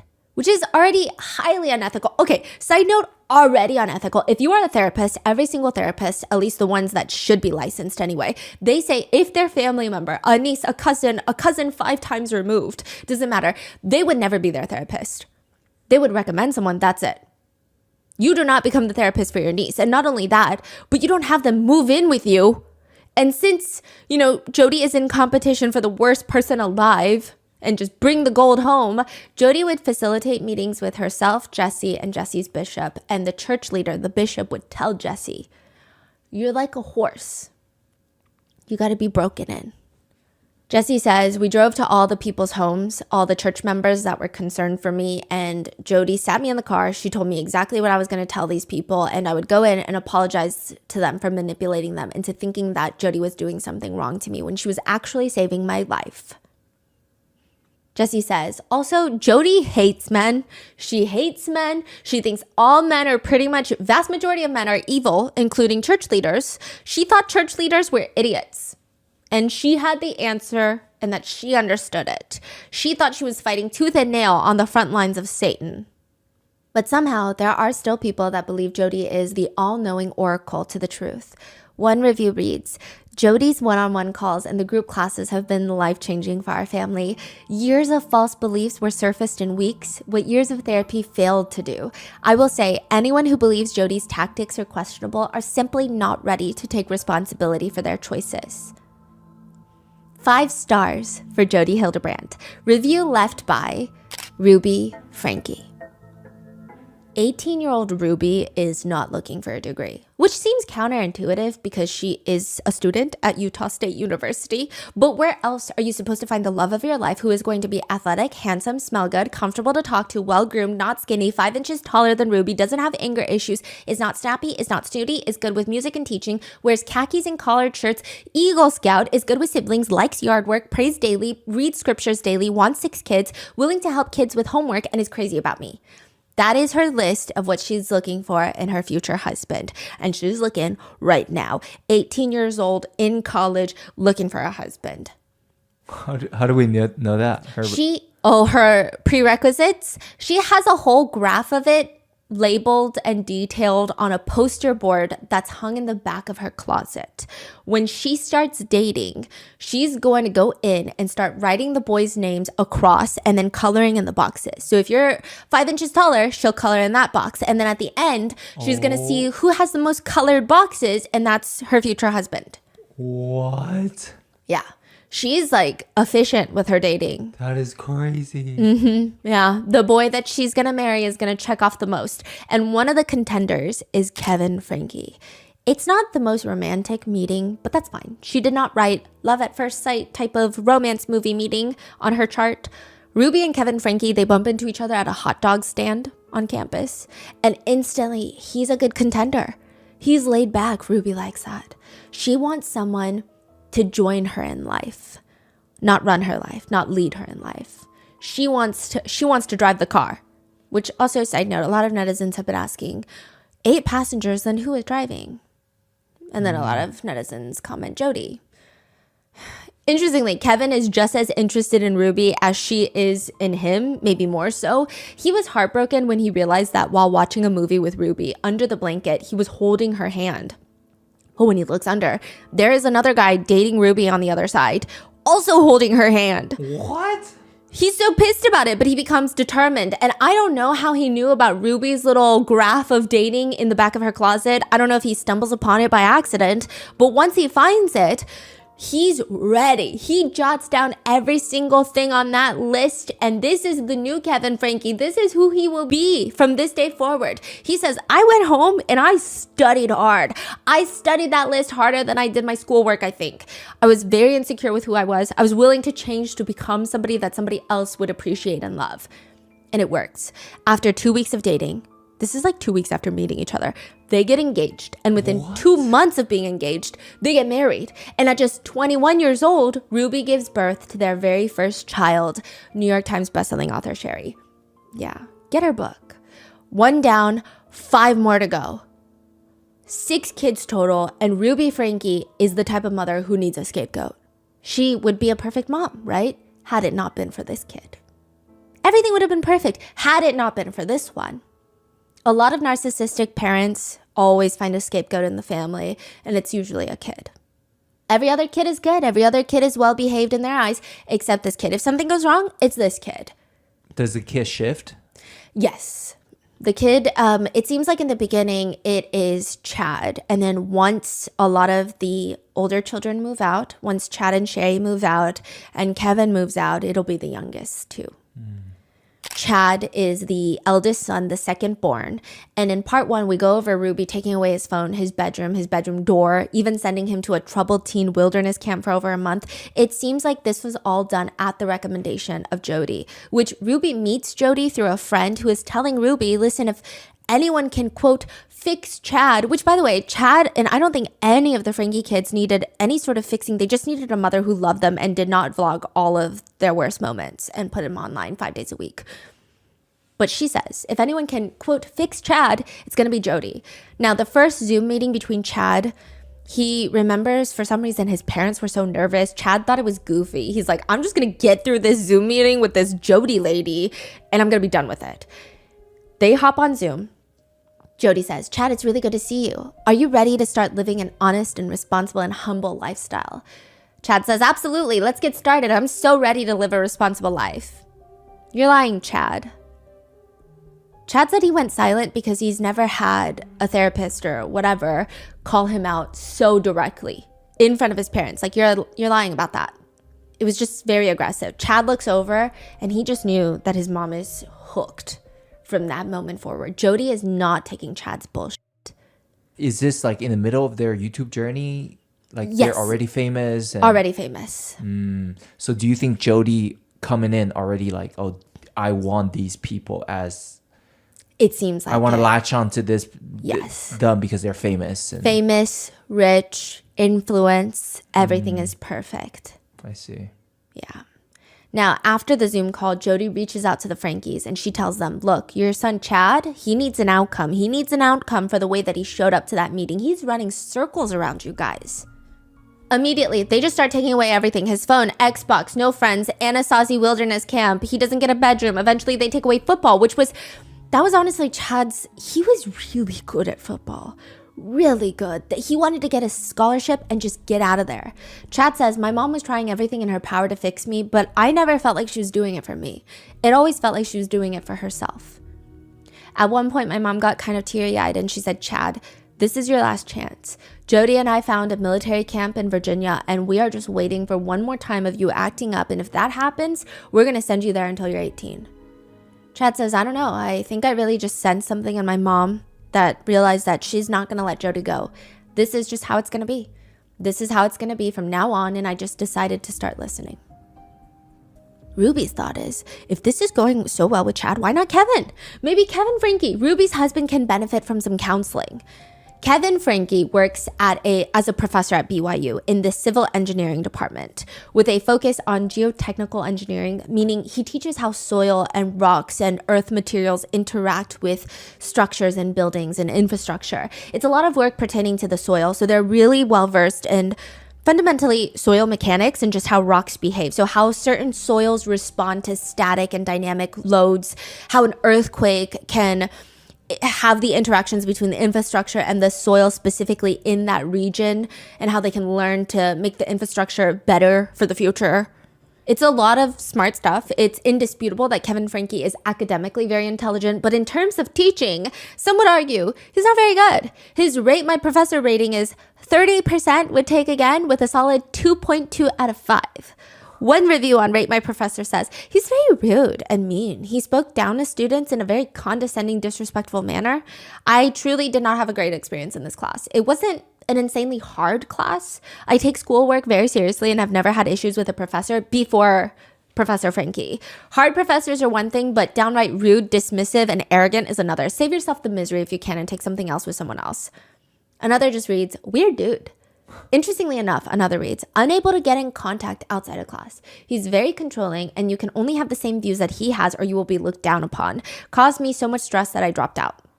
Which we talked about this briefly in part 1, but Kevin does not appear to be involved in his family life. One would assume that perhaps he was using all his energy at work, but a lot of the students say he was impossible to get in contact with outside of class. So if he's not working, he's not with his family, what is he doing? Another rating reads, Professor Franke was rude from day one. He does not respect his students at all. He was always in a bad mood and made class miserable. He would make horrible homophobic remarks and make us students feel incompetent. His classroom felt hostile and like a prison. I hate it there. Kevin says he started taking connections classes with Ruby, group sessions. Actually, the first time he went was a full seminar. Like, you know, a whole workshop. It's like one of those hotel conference rooms that you book out. Jodi's hosting it. Jodi's up on the stage and the whole workshop is love versus lust.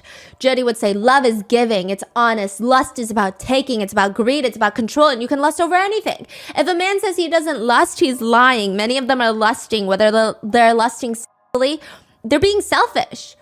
So we have a huge problem. Okay? That's what Jodi's saying. Kevin leans in, looks over at his wife, Ruby. He's about to roll his eyes when he looks and sees that Ruby and every other person in this entire hotel conference room is laser focused.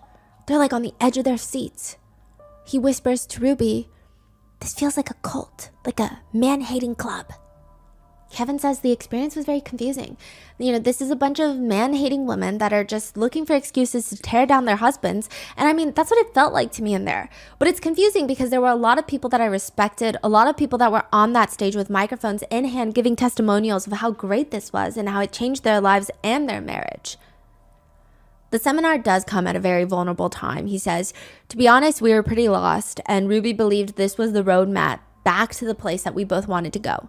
So after the seminar, she sat me down and she said, I'm concerned about our marriage and I'd like to invite you to join a Connections men's group, which is a group of men that meet up on Zoom every week with Jodi so she can berate them about how they're ruining their lives if they ever place their eyeballs on a nude photo of a woman.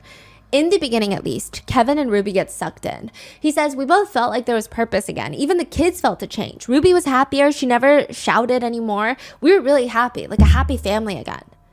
Clearly, very quickly, Kevin gets very into Connections. There are clips of Kevin Franke giving advice to other parents in the Connections groups. He's sitting there right next to Ruby saying things like, There's so many culturalisms today that are just being promoted and celebrated and taught from the highest towers in every part of the land that it's my job to make kids happy. It's my job to give my kids a magical childhood. It's my job to make my children smile and laugh. And it's my job to make my children successful. No. Sherry remembers in her book, yeah, that's exactly what Ruby does. Ruby does not have time or patience for a child that wants to be happy or is even sick. So now Kevin's like buying into all of this. He's like, discipline, discipline. It's not my job to make sure that my children are emotionally stable. In the beginning, Ruby and Kevin are the stars of the new group sessions that Jodi is hosting. They become the teacher's pets, if you will, and everyone would do well to learn from them. Many victims have come forward to say that Jodi is very meticulous about how she tortures people in these group counseling sessions. You could be in a group setting with all these husbands, but if you ever admit that you have been self-pleasuring, they will pair you up with an accountability buddy.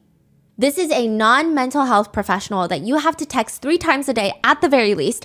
Anytime you want to self-pleasure or do anything that you shouldn't be doing, even if you just briefly thought about it for 2 seconds, you have to tell your accountability buddy. They take a full log. They're like an accountant. Excel spreadsheet this. And then there's these confessional meetings where you meet up with your wife and Jodi and you have to confess everything to her. And if you maybe don't mention one thing on that list, the accountability buddy will rat you out. And then everyone in the group pressures the wife to punish the offending spouse in some way. Other victims who have come forward state that Jodi encourages the wife to punish husbands by kicking them out of the bedroom, no hugging, no kissing, no talking, no nothing, no intimacy or even personal connection for months at a time, all for the unforgivable crime of self-pleasure. Does Jodi have a husband? She did briefly an ex-husband for 2 years. And it was apparently a very messy divorce. Now, Jodi would use that where the husband is now going through months of isolation. And it's almost like she's waiting for the husband to self-pleasure again and have a relapse. That's when she pushes the wife to kick him fully out of the house and start initiating a divorce. Aside from that, the group sessions are just group bullying sessions. Kevin says, if Jodi piles on somebody, they all pile on. If Jodi praises somebody, they all praise. And so it really felt like a pack of dogs. And Jodi was the alpha. And whoever she sticks the dogs on, they would go. Whoever she praised, the dogs would just lick them up and down. And that's just how these groups went. The revenue from these group counseling sessions alone is estimated to be, on the conservative side, have brought in Jodi about $30,000 a month. Now, Kevin would start helping to lead these sessions. Yeah, he was very involved at this point. He would talk about how he was addicted to all sorts of things, sports, his phone, work, and how he always just made his wife feel like she had to hold the house down. And it was this whole conversation he's like leading and teaching. And it seems like the only one in the entire Franke household that's really concerned, that's not a full-fledged child that's getting concerned about this, is Sherry. She's very suspicious of Jodi. Something about Jodi is cold, not maternal, but in the worst way possible. It's like the absence of any maternal energy. Sherry starts looking into who exactly Jodi Hildebrandt is, and she seems like a grifter. Honestly, like a con woman. On her website, there's packages that you can purchase. Leadership training, 6-week program, 1%, $800. Team leadership program, $5,000. Company leadership training, $15,000. Jodi learns the reason that Jodi switched from therapy to full-blown counseling and life coaching is because, yes, there's more money, but also she's on probation.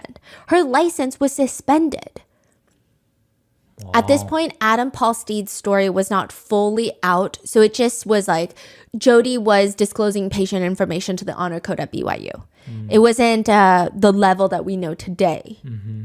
Even the way Jodi responds to criticism is alarming. In one video, Jodi demands people leave her better reviews. She starts ranting. It's confusing to me. It's like you guys like what you're getting from us, and we're saying, hey, can you please help? Can you please take 5 minutes and hit a button and go give us a 5-star review?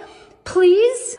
I don't understand why you won't do it. There is a link underneath every single video. I think we've had 5 people from the last time I asked, which is probably a month ago. 5 out of almost 9,000, 5 people to give us a review. That's 5. And we've had probably 50 to 75 people give us 1-star reviews. So we started with a 5, and in 3 months, we're down to like a 2. There is a link underneath every single video that says, give us a review. Click it and give us a 5-star review, please. I don't understand why you won't do it. Even if you put All of this to the side, Sherry is noticing how extreme things are getting in the house. Jodi would say extreme things like, it's extreme, but it has to be because we're surgically removing the sin. We're surgically removing the sin from your souls. May 2021, Jodi calls Ruby freaking out. She's wailing and sobbing into the phone. This is Jodi, the life coach extraordinaire, crying to her client. She tells Ruby that it's happening. It's time. The second coming, doomsday, the apocalypse. The shadow figures are coming for her. They're haunting her. They just surround her at night, all around the bed. Jodi knows Satan is behind this. He has it out for her. He's the one sending them. We talked about this in part 1, but Ruby and Kevin were prepared for doomsday, the second coming. Kevin says, because we were in that state of mind where we were ready for something big to happen, we were expecting it, we just weren't expecting this. So to them, this sounds incredibly rational, level-headed. Yes, of course, Satan Daddy is sending you demons at night. So they go to Jodi's house to be with her while she goes through these demonic possessions to give her support. So for months, the church bishop would come to help Jodi, I guess, with exorcisms, but nothing's working. Bishop even suggests, maybe the demons are attached to your $5 million house. Maybe you gotta leave. Which means maybe Jodi can stay with you, Ruby.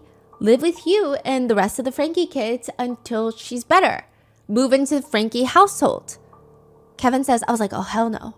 I don't want this in my house. But I was beaten over the head with it. That's really insensitive. She's done so much to help our family. You're being selfish. She needs it, and come on. And it won't be for long. And so I relented, and I was like, okay, actually, this could be kind of fun. Let's make it fun. And she needs a vacation, so we'll just do all of this. And it turned into the moment she showed up at my house, which was just the weirdest crap started happening. He says, so the church leader told Jodi to live with Franke? Well, it was more so, I don't know how to help you. Maybe the demons are in your house. I gotta go. Oh, so Ruby just took her in. Yeah, Jodi and Ruby were like, oh, let's go to Ruby's house. Okay. Now, Kevin says out of nowhere, the lights would turn on and off. It sounds like people were walking inside the walls. You could feel there's spirits floating around. Kevin says he hated it, that it was weird. But he probably didn't hate it as much as Sherry hated it. She just remembers her mom calling her, you have a couple of hours to take whatever you need out of your room, and Jodi's moving in. You're moving out in 2 weeks already to go to college, so I figured you only have to deal with it for 2 weeks, so it should be fine. Sherry says, it was fine, but I thought it was weird that a therapist would move in with her patients. But it gets worse. Sherry writes in her journal at the time, the house's spirits feel weird with Jodi here. Something's going on between her and my parents that we don't know about, and the whole thing is super secretive. I'm trying to spend as much time out of the house as I can. This is the desert house? No, this is the Franke house. Oh, the desert house is not Franke's house. No, that's Jodi's house. Oh. Yeah. This is like their family home that they've been vlogging in. Okay. Now, Jodi is still suffering from her demonic possessions, her trances. Both Ruby and Kevin are trying to help her through it, but eventually Jodi starts responding best to Ruby. Ruby even volunteers to stay in Jodi's room overnight, which is her daughter Sherry's room, to comfort Jodi because the demon spirits get more active at night. They start sleeping in the same bed. Ruby tells Kevin, you know what, I'm just going to start sleeping in there. And if I need you, I'll come down and get you. And maybe if I'm in the room with Jodi, these things will leave her alone. Kevin says, I'm like, oh, that's kind of weird. That is when they started sleeping in the same bed. Kevin says that's also when, quote, Ruby started having like trances and stuff. I would say it was probably around that time that she believed she was going to heaven and seeing God and Jesus talking with them. They would stay locked in that room for 4 to 5 hours, and then they would come out all on cloud 9, and Ruby would say things like, she just had this amazing vision. We're all bringing all this stuff into the world. We're doing God's work. Yeah. Kevin says, I don't know the extent to which their interactions went, but it was much more than a friendship, much more than a sisterhood. It was uncomfortably intimate. Sherry says, I never remembered her being that sympathetic towards me when I was having similar issues, aka nightmares as a kid, but I guess this was different with Jodi. Also, Sherry says, Ruby and Jodi would stay upstairs all day and they would rarely leave the house unless they were going to Dairy Queen. Their diets were a cardiologist's nightmare, just sugar and ranch dressing. So after moving out for college, there's this very strange incident where Sherry has to go back home to get a few things from her room. She says, I pushed the door to my bedroom and I looked around confused. The room was bathed in the soft glow of candles. The air was heavy with the scent of lavender and vanilla wafting from the massage oils in the dresser. I quickly grabbed what I needed and got the hell out of there, feeling like I just walked into someone else's honeymoon suite. The only thing missing was rose petals on the bed. That is crazy. Sherry says the whole thing was made weirder by the fact that that night, Sherry's sleeping on the couch. She can't fall asleep. It's like 5 a.m. She hears something, and she writes in her book, quote, "I cracked one eye open just in time to see Ruby tiptoeing out of my room, her hair messy, her cheeks flushed, and her robe hastily tied, heading back to the bedroom she shared with my dad, a strange smile on her face. She looked mischievous. What the hell was going on? Why was Ruby sneaking around in the middle of the night like a teenager, trying not to get caught by her parents? Were they really doing candlelit massages in my bedroom? How could all of this be happening with all of us in the house?" She continues, "It was equal parts fascinating and horrific. Two women who preached, quote, truth while living lies, who condemned queerness very publicly in their connections videos while embodying it privately in my room, on my bed, most likely." Later, Sherry will find notes in Ruby's computer detailing how frustrated Ruby was about having to cater to Jodi's needs for physical affection without getting anything in return. Which is a lot going on, but at the time, all Sherry is most concerned about is her family's safety. Sherry starts Googling, "Is my family in a cult?" This is where I leave you with part 2. And stay tuned for part 3 and part 4. So part 3, we're going to go over if people could have seen more warning signs. Because up until the day of the arrest, they're still posting podcast episodes, like 30-minute podcast episodes. And some of what they're teaching kind of lines up to what they're journaling about the torture that was taking place. And then in part 4, we go through the arrest. Stay tuned. Let me know in the comments, what are your thoughts? Stay safe, and I will see you in the next one.